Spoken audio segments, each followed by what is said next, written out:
Hello बच्चों, integration objectives.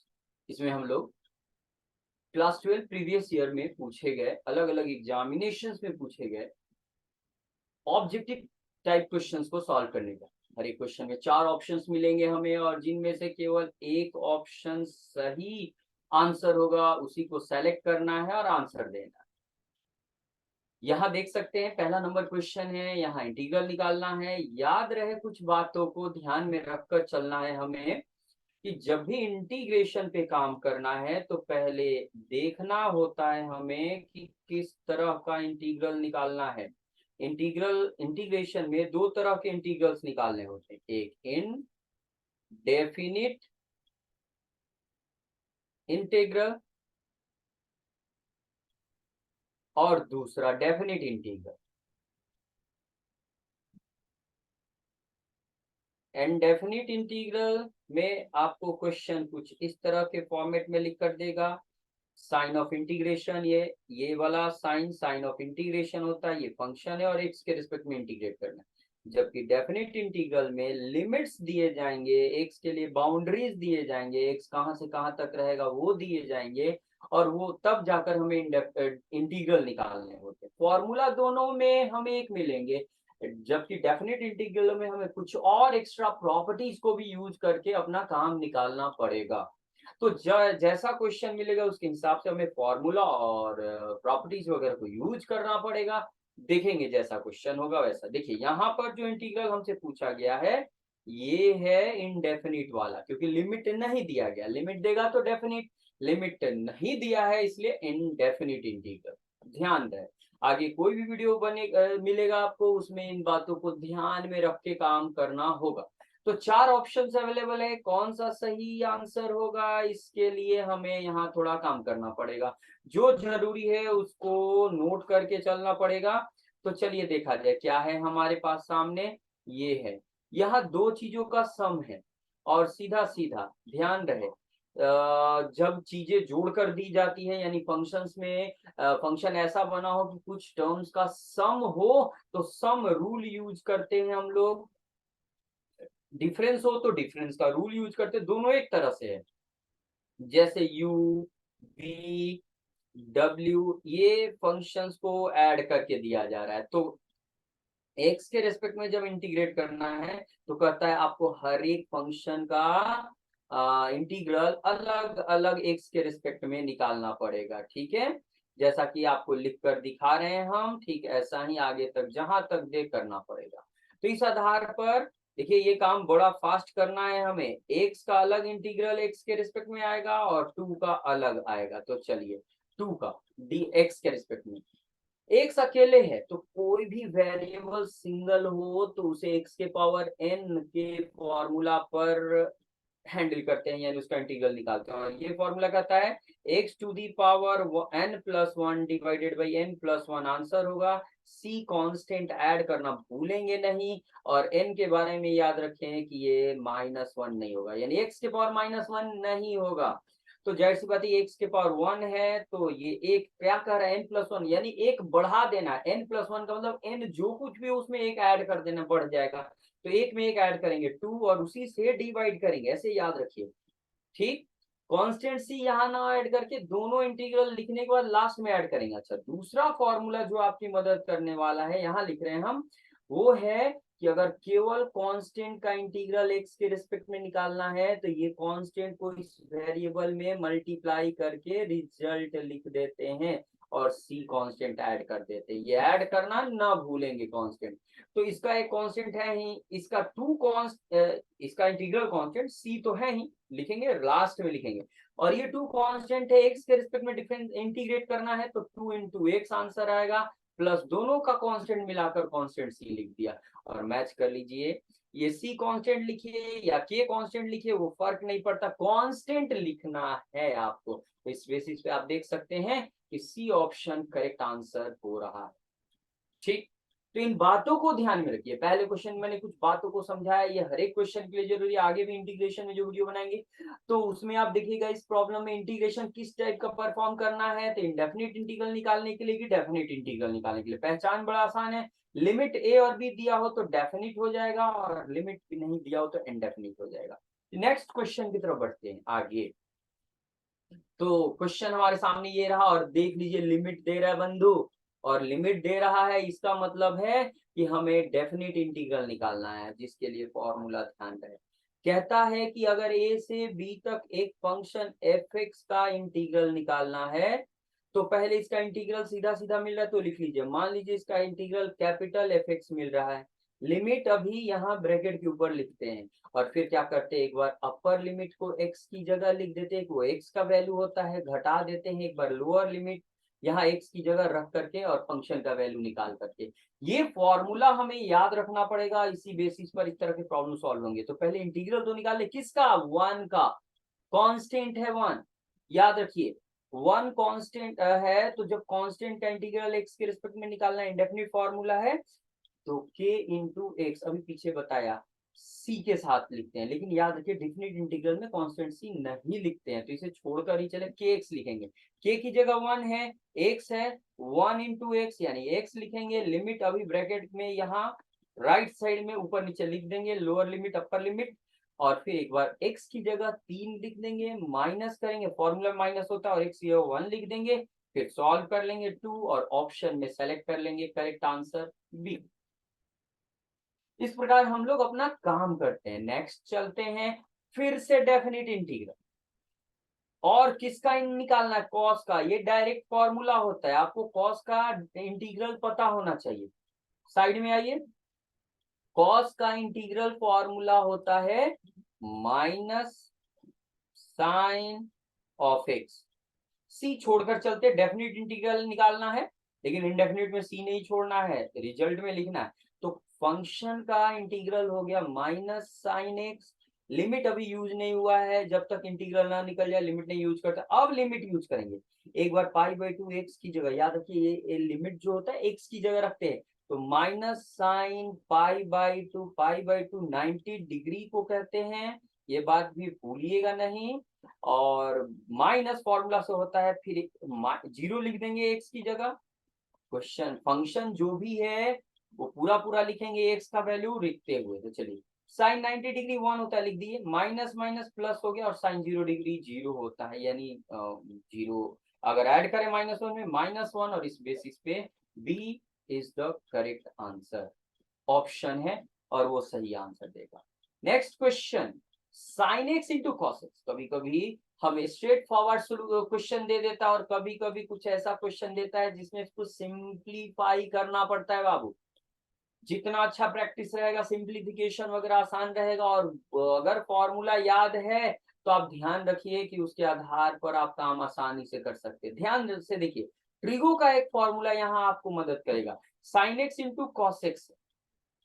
जब दो फंक्शन का प्रोडक्ट होता है तो याद रखिए कि उसके लिए एक रूल चलता है यहाँ, by part rule, by part integration by part, you into भी का, यानी एक तरह से प्रोडक्ट रूल है। यहाँ उसकी जरूरत नहीं है, क्योंकि हम इस क्वेश्चन को स्ट्रिगो फॉर्मूला से आसान कर सकते हैं, सिंपल बना सकते हैं। तो पहला फॉर्मूला, जब 2 मल्टीप्लाइड हो sine theta into cos theta, याद रहे एंगल सेम होना चाहिए, तो सिंपली लिखते हैं साइन 2 थीटा, ये हो जाएगा। तो इस बेसिस पे ध्यान दे, तो 2 साइन थीटा कॉस थीटा, याद रहे खाली साइन थीटा कॉस थीटा नहीं, 2 रहना चाहिए, यहाँ तो 2 है ही नहीं, तो 2 लाइए, नहीं है तो 2 को अपनी मर्जी से ला रहे बाबू, तो 2 अपनी मर्जी से नहीं आएगा, 2/2 मल्टीप्लाई करके लाएंगे। अगर मल्टीप्लाई किए 2 से तो डिवाइड करना जरूरी है। अब नीचे वाला 2 कांस्टेंट है, इसकी कोई आवश्यकता नहीं है, ये 1/2 बाहर आएगा, और 2 sine in x into cos x sine 2x आ जाएगा। अब आइए जरा यहाँ फॉर्मूला, दूसरा पॉइंट कहता है कि अगर केवल साइन एक्स का इंटीग्रल एक्स के रिस्पेक्ट में मिले तो ये माइनस कॉस एक्स होता है। ओहो, पीछे वाला क्वेश्चन थोड़ा गड़बड़ हो गया, यहाँ पर कॉस का प्लस साइन होता है, ये प्लस साइन हो जाएगा, प्लस और ये +1 आंसर होगा, ये ऑप्शन गड़बड़ हो गया, सॉरी सॉरी सॉरी, ये 1 करेक्ट होगा, यहाँ पर प्लस साइन होगा, कॉस का प्लस साइन डिफरेंशिएशन की तरह नहीं चलता, इसके लिए सॉरी, ठीक है। ध्यान रहे, ऐसी गलती आपसे नहीं होनी चाहिए, मुझसे हो गई यहाँ पर, कोई नहीं, मुझे पता था फिर भी मैंने ध्यान नहीं दिया। ये करेक्ट आंसर होगा, कॉस का साइन इंटीग्रल होता है और साइन का इंटीग्रल माइनस कॉस होता है, डिफरेंशिएशन से उल्टा चलता है। जबकि अगर साइन में के एंगल में कुछ कांस्टेंट से गुना हो, ऐसा रहे, तो देखिए आंसर क्या होता है, माइनस कॉस और वही एंगल रहेगा और जो कांस्टेंट से यहाँ गुना है उसे डिवाइड करते हैं। और इस बेसिस पर ये 1/2 तो बाहर है ब्रैकेट के अंदर, माइनस कॉस कांस्टेंट 2 यहाँ 2 है, उसी से x में गुना हुआ है और इसी कांस्टेंट से डिवाइड करेंगे और c ऐड करना ना भूलें, ठीक है। तो माइनस गुना होगा यहाँ, minus 1/2 into 2 4 into cos 2x plus c answer होगा। यहाँ किसी भी ऑप्शन में ऐसा दिया है क्या, नहीं दे रहा है, यानी यहाँ कुछ और चीज चेंजिंग करनी पड़ेगी। ऑप्शन में तो दिख नहीं रहा है, पहला तो होगा नहीं, दूसरा यहाँ पर भी नहीं होगा, तीसरा चौथा में पॉसिबल है। और इसकी जानकारी कैसे मिलेगी, तो देखिए ध्यान से, या तो साइन स्क्वायर में या कॉस स्क्वायर में आंसर आएगा।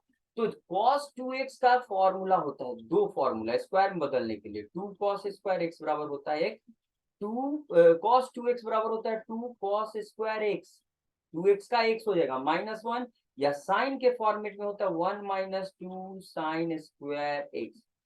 तो आप यहाँ पर दोनों फॉर्मूला को यूज करके बारी बारी से चेक करोगे, जो ऑप्शन में मिलेगा वो आंसर होगा। ये पहला दूसरा तो नहीं हुआ क्योंकि वो मिल नहीं रहा है, लेकिन स्क्वायर वाला पॉसिबिलिटी बन रही है क्योंकि एक फॉर्मूला होता है जिससे हम बदल सकते हैं। तो चलिए पहले कॉस में बदलते हैं, cos 2x को 2 cos square x -1 plus c, और फिर साइन में भी बदल देते हैं क्योंकि दोनों तरह के ऑप्शन अवेलेबल है, दोनों में बदलना पड़ेगा। तो 1 - 2 साइन स्क्वायर x और प्लस में c सॉल्व किया जाए। यहाँ -1/4 में 2 cos स्क्वायर x से मल्टीप्लाई करेंगे, 2 से 4 कट जाएगा, -1/2 cos स्क्वायर x होगा, माइनस माइनस प्लस 1/4 हो जाएगा प्लस c, और यहाँ मल्टीप्लाई कीजिए, -1/4 माइनस माइनस प्लस 2 में 1/4 से मल्टीप्लाई करेंगे, 2 से 4 कटेगा 2, यही आंसर लग रहा है, ये दूसरा वाला। तो ये देखिए प्लस में है, प्लस में साइन स्क्वायर बाई 2, तो प्लस में साइन स्क्वायर बाई 2 प्लस के कांस्टेंट, तो आप कहेंगे सर -1/4 भी आ रहा है और c भी आ रहा है, याद रहे तो इंटीग्रेशन में पहला ऑप्शन तो होगा नहीं क्योंकि माइनस में कॉस स्क्वायर दे रहा है और यहाँ माइनस में कॉस स्क्वायर नहीं है, एक ही ऑप्शन सही दिख रहा है यहाँ ये। लेकिन कहिएगा सर -1/4 नहीं है, वहां c या k दोनों में से कोई कांस्टेंट यूज कर सकते हैं, c यूज कीजिए या k। तो एक कांस्टेंट ये है और ये इंटीग्रल कांस्टेंट है, दोनों मिलकर फिर से कांस्टेंट बन जाते हैं। याद रखें इंटीग्रेशन में खासकर 1/2 साइन स्क्वायर x लिख दिया और c और -1/4 कंबाइन करके कांस्टेंट में कांस्टेंट जोड़ेंगे, कांस्टेंट बनता है, तो इसे k लिख दीजिए मान लीजिए। तो देखिए ये c ऑप्शन सही है। ध्यान रहे इसके पीछे क्वेश्चन में गलत फॉर्मूला यूज हुआ था, उसे करेक्ट किया मैंने। कॉस का इंटीग्रल साइन एक्स होता है प्लस में, और साइन एक्स का इंटीग्रल जो है यहाँ आप देख सकते हैं माइनस कॉस होता है, ये सही है आपका। ओके, चलिए नेक्स्ट क्वेश्चन के सॉल्यूशन की तरफ बढ़ते हैं। ये रहा नेक्स्ट क्वेश्चन। हमने कहा कि जैसे कभी कभी क्वेश्चन तो स्ट्रेट फॉरवर्ड देता है सीधे फॉर्मूला पर, लेकिन कभी कभी उसमें सिंप्लीफाई करना पड़ता है। ये u/v फॉर्मेट है, याद रखिए इंटीग्रेशन में u/v का कोई फॉर्मूला नहीं है, रूल नहीं है हमारे पास, सीधा सीधा u/v का कोई रूल नहीं है। जैसे डिफरेंशिएशन में u/v के लिए रूल है, कोसेंट रूल, इंटीग्रेशन में नहीं है। हमें अपना प्रैक्टिस करके इसके प्रति आइडिया स्ट्रांग रखना पड़ता है, यानी हमें पता होना चाहिए कहां पर कैसे काम करना है। देखिए इसका टेक्निक क्या है, ऊपर नीचे डिनोमिनेटर के कंजुगेट से गुना कीजिए, इससे बड़ा फायदा होने वाला है। कंजुगेट मतलब बीच के चिन्ह को उलट करके, यानी sec x plus tan x के conjugate sec x minus tan x से ऊपर भी गुना करेंगे, अपनी मर्जी से कर रहे हैं तो ऊपर और नीचे दोनों करना होगा। यहाँ पहले से sec x plus tan x और उसमें मल्टीप्लाई करेंगे sec x minus tan x। नीचे अलजेब्रा का फॉर्मूला बन जा रहा है a square a plus b a minus b, ऊपर मल्टीप्लाई कीजिए sec into sec sec square x और minus sec into tan, sec x into tan x हो जाएगा, एंगल लिखना ना भूलें। और नीचे आ जाएगा a plus b a minus b का ए स्क्वायर यानी sec square minus b square यानी टेन स्क्वायर। तो दो बातें ध्यान रखिए, यहाँ तो एक चीज यूज हुआ है a plus b into a minus b, ये फॉर्मूला अलजेब्रा से है a square minus b square. और दूसरी बात कि sec square x minus tan square x trigo से फॉर्मूला होता है वन, तो डिनोमिनेटर तो गया काम से बंधु, वन हो गया और डिनोमिनेटर वन हुआ। हम यहाँ लिख रहे हैं लेकिन डिनोमिनेटर में वन रखते नहीं है, ठीक है, डिनोमिनेटर वन हुआ। और नियम है कि अगर a बाई वन है तो इसे a लिखते हैं, तो नीचे से वन हट जाएगा तो बचेगा सिर्फ दो चीजों का difference, sec square x minus sec x into tan x. तो डिफरेंस का लॉ यूज होगा और वो कहता है कि भैया हर एक टर्म का इंटीग्रल आपको अलग अलग लिखना पड़ेगा। हम इसे स्टेप बाय स्टेप बता रहे हैं बाबू, जबकि इतना नहीं करना है आपको, फटाफट जवाब लिखना है। ये दो स्टेप मिलाकर एक ही स्टेप बनेगा, ये दोनों सीधे यहाँ आंसर आएगा, ये दोनों गायब। सेक स्क्वायर का integral tan x sec square का, और सेक इंटू टेन का होता है सेक एक्स। और ये देख लीजिए कि कांस्टेंट ऐड कर रहा है तो के ऐड करेंगे, सी रहता तो सी ऐड करते, और इसके आधार पे बी ऑप्शन करेक्ट हुआ। देख लीजिए कैसे सिंप्लीफाई किया जा रहा है, थोड़ा ध्यान रहे। ये हमारा आया, ये फालतू का, यहाँ पहुंचने के बाद सीधे ये वन हो गया, आपको ये तीन स्टेप गायब कर देना चाहिए, एक दो तीन, और सीधे ये आंसर देना चाहिए। स्टेप्स कम कीजिए, जब आपको पता है क्या लिखना उतना होगा, डायरेक्ट आंसर पहुंचने तो लिखिए, क्योंकि टाइम सेव करना होता है हमें ऑब्जेक्टिव टाइप क्वेश्चंस में। नेक्स्ट क्वेश्चन की तरफ बढ़ते हैं, ये रहा। यहाँ पर इस क्वेश्चन के सॉल्यूशन के लिए डायरेक्ट कोई फॉर्मूला नहीं है, कोई रूल नहीं है, पहले सिंप्लीफिकेशन, इसके फॉर्मेट को चेंज करेंगे फिर आंसर। याद रहे इंटीग्रेशन में अगर आपको फॉर्मूला के रूप में सीधे दिख रहा है तो ओके, फॉर्मूला यूज कीजिए आंसर। लेकिन अगर क्वेश्चन फॉर्मूला पे नहीं दिख रहा है तो जिस फंक्शनल फॉर्मेट में क्वेश्चन है उससे जुड़े हुए आइडियाज को यूज करके इसे बदलिए, तब तक बदलिए जब तक कि वो इंटीग्रल के फॉर्मूला के रूप में ना आ जाए। ये काम करने जिसको आ गया वो इंटीग्रेशन में पूरा काम कर लेगा, ठीक है।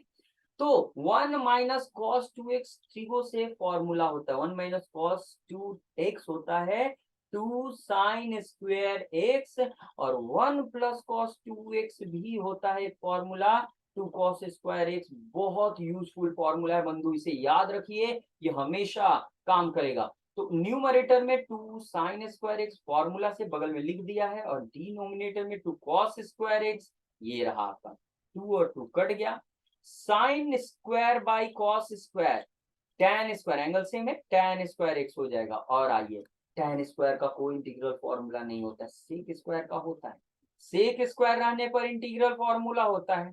ये हो गया हमारा टेन एक्स, ओके। लेकिन टेन स्क्वायर का नहीं, याद रखिए टेन स्क्वायर जब भी मिलेगा इसे सेक स्क्वायर, टेंथ के फॉर्मूला से sec square x minus one में कन्वर्ट कर दीजिए। आपको पता होना चाहिए कि sec square x minus tan square x बराबर वन होता है, और इसी से टेन को उधर वन को इधर भेज दें तो टेन स्क्वायर एक्स बराबर sec square x minus one मिलता है। इससे बदल दिया, दो पार्ट में ये बदल गया, दोनों का अलग अलग, सेक स्क्वायर एक्स का अलग और वन का डिफरेंस रूल से ये हो गया, सेक का हो गया टेन और वन का हो गया कांस्टेंट को हमेशा वेरिएबल के साथ गुना करके रिजल्ट बताते हैं, one two x x plus के कांस्टेंट मिला। ये तो जरा बी ऑप्शन करेक्ट दिख रहा है हमें,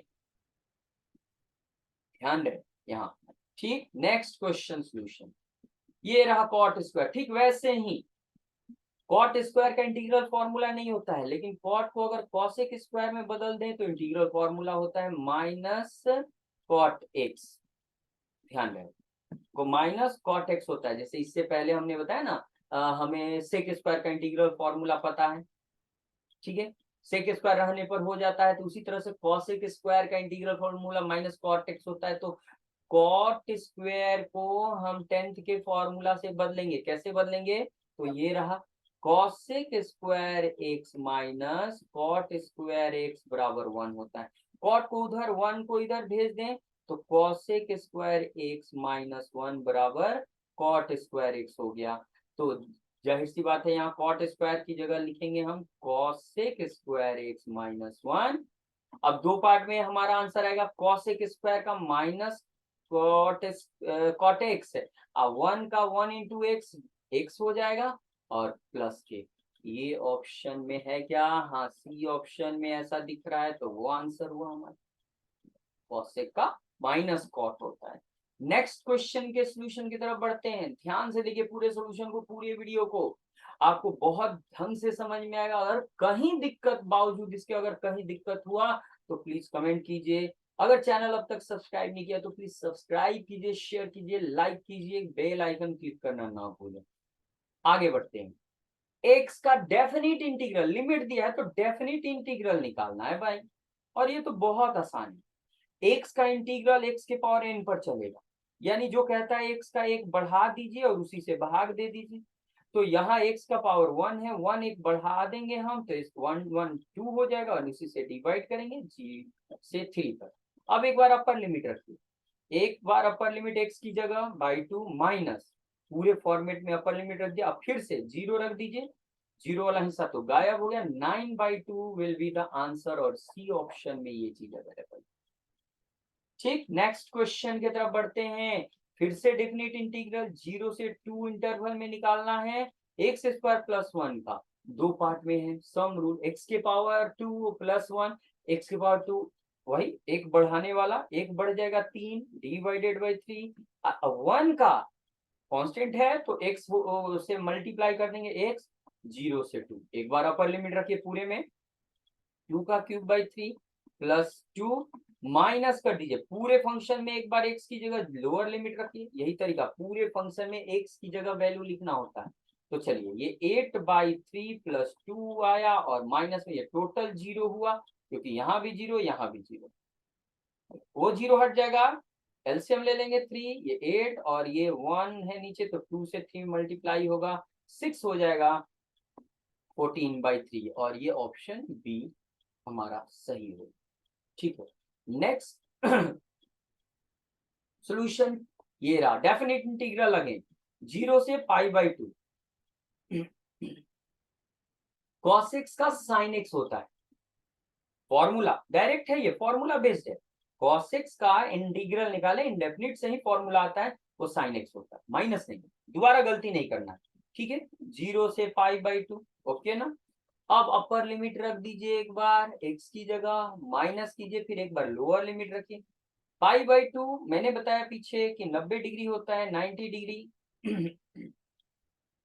तो साइन 90 डिग्री 1 और साइन 0 डिग्री 0 होता है, तो 1, और इसलिए बी ऑप्शन करेक्ट होगा हमारा। ठीक, नेक्स्ट, हाँ यहाँ आइए। डेफिनेट इंटीग्रल 1/x+1 के लिए, तो याद रखिए 1/x के लिए फॉर्मूला होता है log of mod of x। ये एलओजी भी लिख सकते हैं यहाँ, ई बेस वाला एलओजी मॉड ऑफ x। अगर x में कुछ जोड़ दें या घटा दें तब भी यही फॉर्मूला आप यूज करोगे, log of mod x plus a, और अगर घटा दें तब भी यही, ये भूलिएगा नहीं, ये आगे के लिए भी याद रखिएगा बाबू, तब जाकर आपका ऑब्जेक्टिव कहीं गलत नहीं होगा, सही सही आंसर मिलेगा। तो डेफिनेट इंटीग्रल 1/x+1 का निकालना है 0 से 1 लिमिट के लिए, तो 1/1 प्लस x+1, ये इस फॉर्मेट में है, एक्स में कांस्टेंट है जोड़ा गया है, तो आंसर सीधा सीधी हो रहा है क्या, लॉग ऑफ मॉड ऑफ, ये सेम थिंग, ए नहीं, ए तो वहां है ना फॉर्मूला में, ये x+1 मॉड्यूलस के साथ 0 1, ठीक है। एक बार अपर लिमिट रखेंगे यहाँ एक्स की जगह, तो लॉग ऑफ मॉड 1 प्लस 1 तो है पहले से मॉड 1, माइनस एक बार लोअर लिमिट रखेंगे तो 0 प्लस 1 आ जाएगा। अच्छा, लॉग ऑफ 2 का modulus, log of mod of 2, और यहाँ लॉग ऑफ मॉड ऑफ 1। याद रखिए लॉग ऑफ मॉड, मॉड के ऊपर काम किया जाए, कहता है कि अगर किसी पॉजिटिव नंबर का मॉड्यूलस निकालेगा वही आएगा, तो 1 हो या +2 या +1 हो, मॉड्यूलस वही आएगा।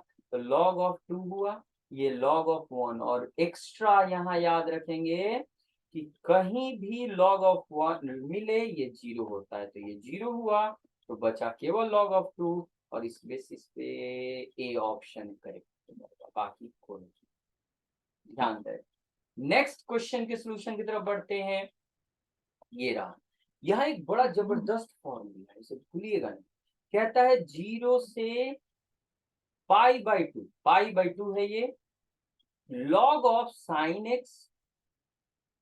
एक्स के रिस्पेक्ट में इंटीग्रेट करना हो, या 0 से पाई/2 लॉग ऑफ cos x को x के रिस्पेक्ट में इंटीग्रेट करना हो, दोनों का आंसर एक ही होता है। याद रखेंगे ये फॉर्मूला है और बहुत जबरदस्त इस बटे के लिए आपका पूछा गया है।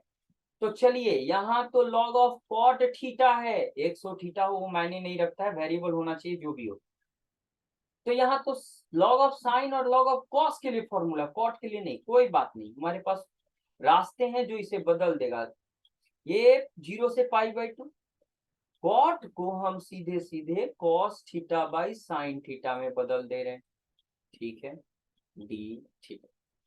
लॉग ए बाई बी एक फॉर्मूला होता है बंधु, याद रखिए, log of a by b quotient division रहने पर ये लॉग इसे डिफरेंस में बदल देता है, यही तो लॉग का कमाल है, इसे लॉग की प्रॉपर्टी कहते हैं। तो ए बाई बी है 0 से पाई/2, तो एक बार लॉग ऊपर वाले का लेंगे यानी कॉस थीटा का, अब माइनस कर देंगे नीचे वाले का, तो देखिए आ गया फॉर्मूला पर। आप देख सकते हैं साइन, लॉग ऑफ साइन का भी इंटीग्रल 0 से पाई/2 के लिए है और लॉग ऑफ कॉस दोनों सेम है, तो आप इसे चाहो तो अलग अलग कर सकते हो। 0 से पाई/2 डिफरेंस रूल से, भाई है रूल हमारे पास, थीटा ये थीटा है और डी थीटा यहाँ लिखेंगे माइनस, फिर से 0 से पाई/2 किसका, log of sine theta D theta, ठीक है। अब इसका आंसर लिखिए, तो क्या है, -पाई/2 log 2, ठीक, और इसका भी आंसर -पाई/2 log 2।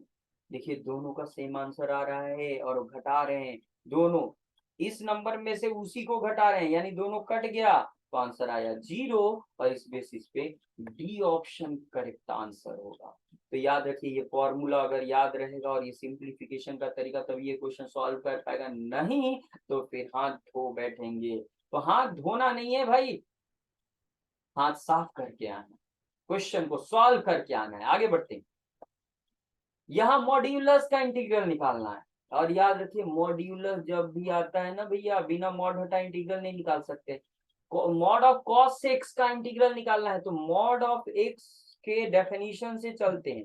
कहता है मॉड एक्स की जगह एक्स, यानी जो अंदर वाला है वही लिखते हैं, कारण है कब, जब अंदर वाला 0 या उससे बड़ा यानी पॉजिटिव और 0 हो, और मॉड एक्स की जगह -x लिख देंगे बदलकर जब x नेगेटिव हो।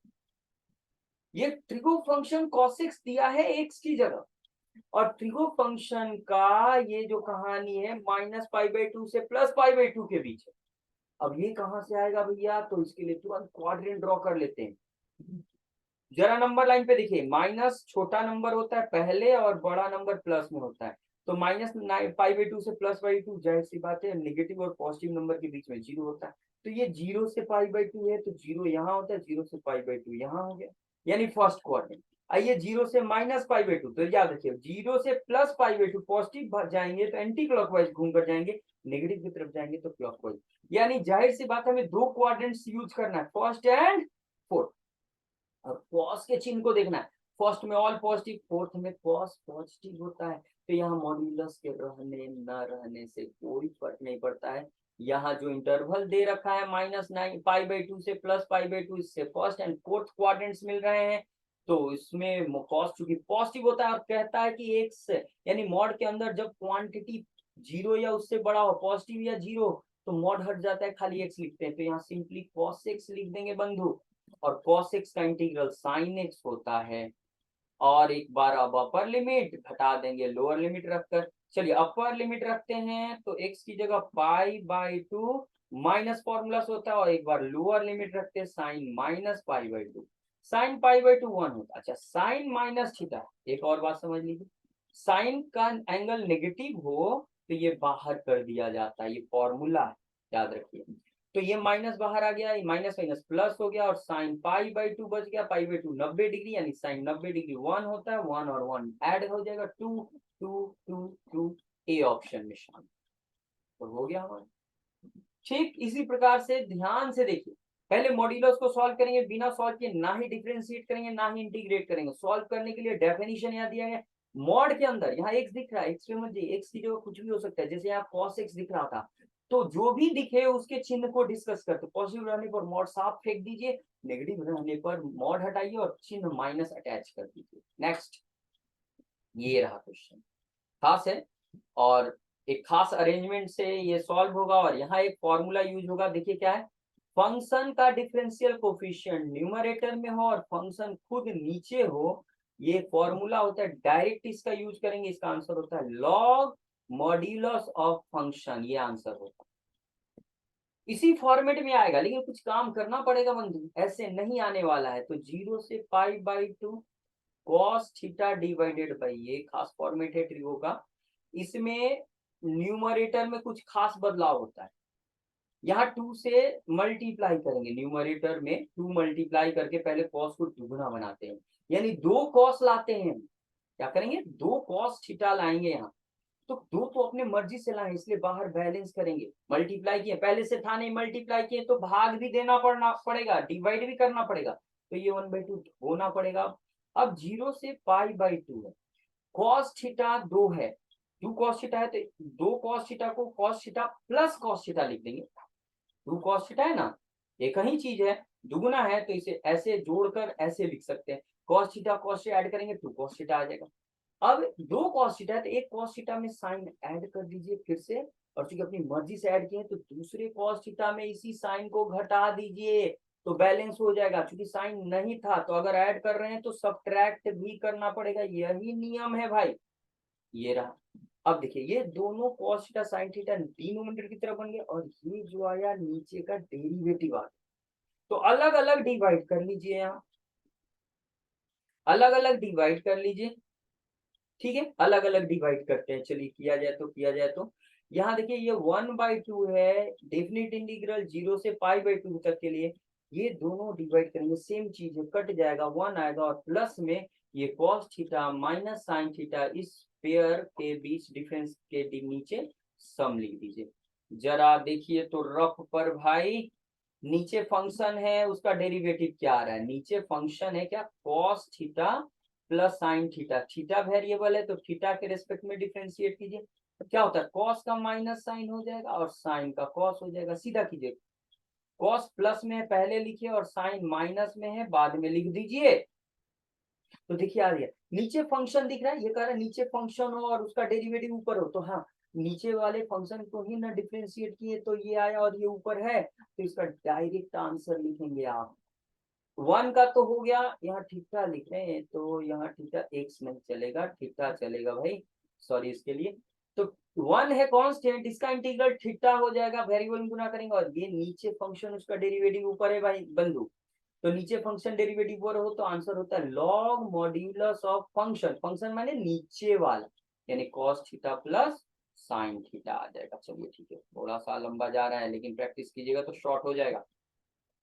एक बार अपर लिमिट रख दीजिए, 1/2 बाहर है, अपर लिमिट π/2 रखना है, plus log of cos π/2, values याद होने चाहिए, और साइन π/2 मॉड्यूलस 1, और माइनस कर दीजिए एक बार लोअर लिमिट रख के, थीटा की जगह 0 plus log of modulus of cos 0 plus sign 0, तो एक बार अपर लिमिट रख दिया, एक बार लोअर लिमिट, और ये कहानी हो गई। चलिए आगे की ओर बढ़ते हैं, यहाँ 1/2 हुआ, π/2 है, ठीक है, देखो cos π/2 यानी 90 डिग्री, cos 90 डिग्री 0 होता है तो 0 हटा देंगे, और sin 90 डिग्री 1 होता है तो 1, 0 प्लस 1 1 देगा, और 1 का मॉड्यूलस 1 log 1 मिला भाई, ये 0 हट गया, ये प्लस माइनस माइनस हो गया, क्योंकि 0 ऐड करने पर कोई चीज नहीं, cos 0 1 होता है और sin 0 0, तो 1 प्लस 0 1 होगा, और मॉड्यूलस निकालेंगे तो 1 हो जाएगा, और log 1 0 होता है, मैंने बताया था। तो ये 1/2 इंटू ये 0 और ये 0 हो गया, तो बचा सिर्फ π/2, तो आंसर आया π/4। ठीक है, याद रहे log ऑफ 1 0 होता है, वही इसी कारण से ये दोनों हट गया, 0 जोड़ और घटाव में नहीं लिखते। π/4 कहाँ है, डी ऑप्शन में है करेक्ट आंसर। तो सोल्यूशन को देखिए ध्यान से, कहीं दिक्कत हो कमेंट जरूर कीजिए, ठीक है। अब है log ऑफ 2 का इंटीग्रल x के रिस्पेक्ट में। log ऑफ 2 कांस्टेंट है भाई, और इस तरह से भुलवाने के लिए आपको दे देगा, कांस्टेंट को बाहर फेंकते हैं तो बच गया, या डायरेक्ट भी लिख सकते हैं। कांस्टेंट है ना, तो जब भी यहाँ कांस्टेंट हो तो वेरिएबल में गुना करके आंसर देते हैं। तो x गुना log ऑफ 2 हो गया, प्लस में के कांस्टेंट जोड़ना ना भूलें, और इसके आधार पे सी ऑप्शन करेक्ट होगा। हम फॉर्मूला बता दे रहे हैं कि अगर हमें यहाँ कोई कांस्टेंट मिले और एक उसको इंटीग्रेट करना हो, तो ये कांस्टेंट यहाँ वेरिएबल x हो तो x, y हो तो y, z हो तो z में गुना हो जाता है, और ये answer. Next question, log x का यहाँ एक रूल है, बाई पार्ट रूल। क्या बोलते हैं उसको? By parts, integration by parts. कहता है कि अगर दो फंक्शंस का गुना मिले और x के रिस्पेक्ट में इंटीग्रेट करना हो, तो सबसे पहले आइलेट रूल के अनुसार यहाँ क्रम मेंटेन करते हैं। आइलेट, ILATE, आई माने inverse trigo, inverse trigo function, L माने लॉगरिदमिक फंक्शन, A माने अलजेब्रिक फंक्शन, T माने ट्रिगो फंक्शन, और E माने एक्सपोनेंशियल फंक्शन। जो लेटर पहले आता है वो पहला फंक्शन बन जाता है, जो लेटर बाद में आता है वो दूसरा फंक्शन बन जाता है। मान लेते हैं इस रूल के अनुसार पहला वाला ये है, दूसरा वाला ये, तो इंटीग्रल का फॉर्मूला होता है पहले फंक्शन पहला जो फॉर्मूला यहाँ होगा u इंटू v के लिए होगा। तो पहला फंक्शन यानी a इंटू दूसरे का इंटीग्रल, माइनस फिर इंटीग्रल ऑफ पहले का डेरिवेटिव, x के रिस्पेक्ट में है तो x, और दूसरे का इंटीग्रल, ये रहा, ये डबल इंटीग्रल में आता है, और ये फॉर्मूला याद। पहला फंक्शन है दूसरे का इंटीग्रल माइनस इंटीग्रल ऑफ पहले का डेरिवेटिव इंटू दूसरे का इंटीग्रल, पूरा इंटीग्रल। अब इसको यूज कीजिए और यहाँ इंटीग्रल निकालिए। तो कहेंगे आप सर दो फंक्शन के प्रोडक्ट का ना यहाँ इंटीग्रल निकालना है, यहाँ तो एक ही है। नहीं, log x ऐसा फंक्शन है जो अकेले रहने पर बाई पार्ट से बनता है, और उसके लिए दूसरा फंक्शन, याद है दूसरा फंक्शन मान लेके चलते हैं।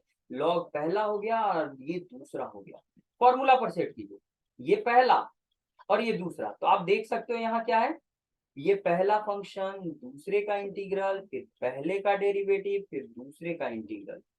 तो पहला फंक्शन पहला है log, log को छोड़ दीजिए, इंटू दूसरे का इंटीग्रल यानी 1 का इंटीग्रल, माइनस पहले का डेरिवेटिव, यानी पहला कौन है भाई, पहला log है तो log का डेरिवेटिव, ये क्रम मेंटेन करना जरूरी है। फिर दूसरा यानी 1 का इंटीग्रल और पूरे का इंटीग्रल। चलिए लिखा जाए, 1 का इंटीग्रल लिखना है तो 1 कांस्टेंट है, x में गुना तो x आया, x को शुरू में लिखते हैं, log बाद में लिख देते हैं, ये आया।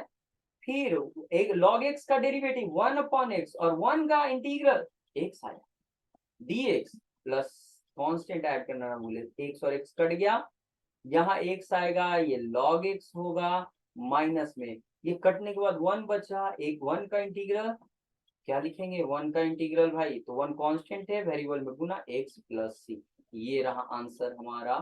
और कहाँ है ये, सी ऑप्शन में शामिल है। इस तरह से फॉर्मूला याद रहेगा, ये बाई पार्ट का फॉर्मूला याद रहेगा तो हमारा काम हो जाएगा। ठीक है, ध्यान रहे। चलिए नेक्स्ट क्वेश्चन के सॉल्यूशन की तरफ बढ़ते हैं। e के पावर x का डेफिनेट इंटीग्रल निकालना है, ये तो बहुत ही आसान दे दिया भैया। e(x) का डेरिवेटिव या इंटीग्रल e(x) ही होता है, और एक बार अपर लिमिट रख दीजिए x की जगह, और एक बार लोअर लिमिट रख दीजिए, e के पावर 1 e होता है, e के पावर 0 1 होता है, और इस पे सी ऑप्शन करेक्ट आंसर है। अब आइए यहाँ, हाँ प्रॉपर्टी है यहाँ पर भाई, देखिए क्या है, अल्फा से बीटा तक फाई एक्स फंक्शन का इंटीग्रल निकाल, प्लस फिर बीटा से अल्फा तक फाई एक्स फंक्शन का ही इंटीग्रल निकालना है। तो आंसर क्या है, देखिए फॉर्मूला, चेंज ऑफ लिमिट, अगर ए से बी तक किसी फंक्शन का इंटीग्रल निकालना, तो अगर हम ये लिमिट चेंज करते, अदला बदली करते हैं, यानी ऊपर ए ले जाते हैं और नीचे बी, उसी फंक्शन का इंटीग्रल निकालना हो तो ये साइन बदल जाए। तो आप क्या कीजिए, पहले को छोड़ दीजिए अल्फा से बीटा की तरफ, और फाई एक्स फंक्शन है, इसका इंटीग्रल एक्स के रिस्पेक्ट में निकालना, ये बीटा अल्फा अदला बदली कर दीजिए, यानी बीटा ऊपर अल्फा नीचे लाइए तो ये चिन्ह बदल जाएगा, प्लस का माइनस, अल्फा नीचे आ गया, बीटा ऊपर आ गया, और ये 5x का ही इंटीग्रल। आप देख सकते हैं दोनों जगह एक ही चीज है, प्लस माइनस कट जाएगा, आंसर 0। और इस बेसिस पे सी करेक्ट आंसर होगा, सी ऑप्शन करेक्ट। ये एक प्रॉपर्टी याद रहे, और इसी प्रॉपर्टी पर ये है कि और एक प्रॉपर्टी है, आप चाहो तो उसको भी फॉलो कर सकते हो। चलिए हम उससे भी बता दे रहे हैं इसको, ठीक है ना। देखिए पहले प्रॉपर्टी पढ़ ली। कहता है कि अगर a से b तक हम fx को इंटीग्रेट करें और फिर से b से c तक fx को ही इंटीग्रेट करें।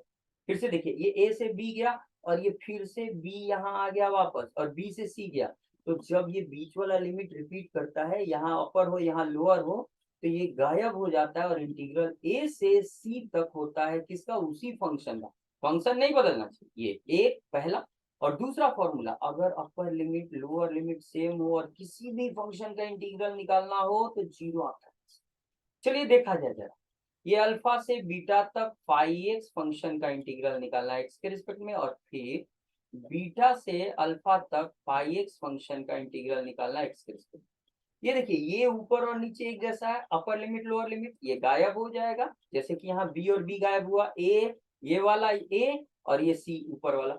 तो ये अल्फा नीचे वाला और ऊपर वाला, फिर से अल्फा यहाँ है, फाई एक्स का ही इंटीग्रल है, और upper limit lower limit same होने पर आंसर सी। इस टेक्निक का भी उपयोग कर सकते हैं, आपके पास आइडिया होना चाहिए और कुछ नहीं। ये देखिए यहाँ इंटीग्रल एक्स के power 4 minus 1 divided by x square plus 1, simplification based. कैसे करें जरा देखिएगा, एक्स के पावर 4 को एक्स स्क्वायर का होल स्क्वायर लिख सकते हैं, क्योंकि 2 मल्टीप्लाई होकर 4 हो जाएगा, और यहाँ 1 स्क्वायर लिख सकते हैं। अब अलजेब्रा का एक formula a square minus b square use कीजिए भाई। क्या होता है, a square minus b square बराबर क्या जानते हैं, a plus b into a minus b, ठीक है। ये ए है, एक्स स्क्वायर का स्क्वायर है यहाँ, और ये ए स्क्वायर और माइनस बी स्क्वायर, तो क्या लिखेंगे, a plus b into a minus b divided by x square plus 1 है। देखिए ये फैक्टराइज जैसे ही किया, कहानी खत्म हो गई, इसकी कैंसिल हो गया और सिंपली बच गया एक्स स्क्वायर माइनस 1 का इंटीग्रल। तो ये एक्स के पावर एन के फॉर्मूला पर होगा, जो कि बढ़ा कर आएगा, एक बढ़ जाएगा, उसी से डिवाइड करेंगे और एक का है एक्स आ जाएगा प्लस। ऑप्शन कहाँ है, कहाँ है, कहाँ है, डी ऑप्शन है ये। सही है ना, हाँ सही है। सी और के कुछ भी है, दिक्कत नहीं होनी चाहिए। नेक्स्ट ये रहा, सीधा फॉर्मूला है भाई, ये 1 अपॉन एक्स माइनस 1, यानी एक्स में कुछ भी घटे जुटे, ये लॉग का फॉर्मूला होता है, modulus x minus 1 plus constant के, और इस आधार पे सी ऑप्शन करेक्ट दिखता है। तो इस प्रकार हम ऑब्जेक्टिव इंटीग्रल में ऑब्जेक्टिव डेफिनिट और इंडेफिनिट इंटीग्रल में ऑब्जेक्टिव सॉल्व कर पाएंगे। हमें प्रॉपर्टीज पता होना चाहिए, फॉर्मूला पता होना चाहिए, प्रैक्टिस जरूरी है, प्रैक्टिस के बिना कुछ नहीं होने वाला है। तो प्लीज पूरे वीडियो को बड़े ध्यान से बड़े प्यार से देखिए, कहीं दिक्कत हो कमेंट कीजिए, आपके कमेंट, आपका कमेंट वेलकम रहेगा। चैनल सब्सक्राइब कीजिए। Thank you very much.